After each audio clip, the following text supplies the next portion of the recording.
In the last decade, the way we go about marketing our business to the world has changed beyond all recognition, and it continues to change at a pace that can sometimes seem rather daunting.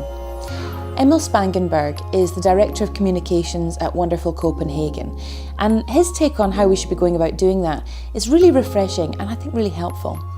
His first bit of advice was about rethinking your perspective on your visitor. We need to look at tourism in a different way to develop it, and to kind of also be up to speed with what's actually going on in the world, in consumers' lives, because that's the ones that are our clients.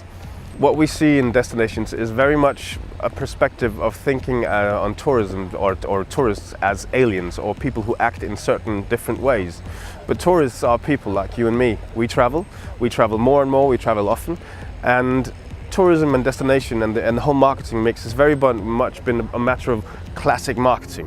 But it's moving into now a good that people handle all the time. We find inspiration constantly, and destinations and tourism players around the world has to get up to speed with that. So that means understanding social and making sure that content is in native. Don't push them to a website if they don't want to, because they don't want to. And we try still, I mean, what we see mostly when I look at the Spectre today, I just see more and more advertising. But we see more and more ad blockers being downloaded, even on mobile now, and the numbers are just going up. So being true to what you're actually doing, but understanding where consumer behavior is going is very much a key for me to get aboard today. We see more and more, Google is a good example, building data right into Google, right into the telephone, right into the screen you're on.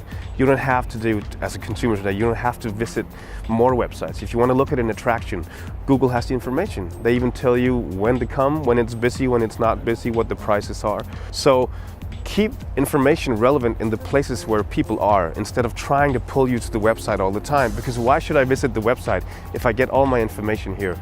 I might look at it for inspiration. I might look at inspiration from my peers on Instagram.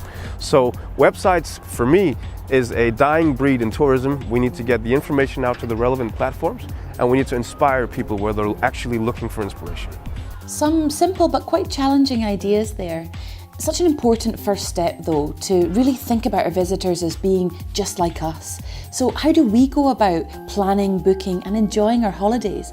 What annoys us or what inspires us? Think about the last great experience you had that you went away and raved about to your friends. What was it about that made it so great, and how can we learn from that? Is the website dead? Maybe not quite yet. But it's not enough just to have one and hope that potential visitors will find you. You need to get out there and find them. And really, trial and error across the various different digital channels is the only way you're going to figure out what's going to work for you. Emil acknowledged that having that more personal connection with your guests isn't easy. You need to be in constant dialogue with them 365 days a year, and that could mean learning new skills or using people in your team in a different way. It might help to check out some of our webinars on the High YouTube channel.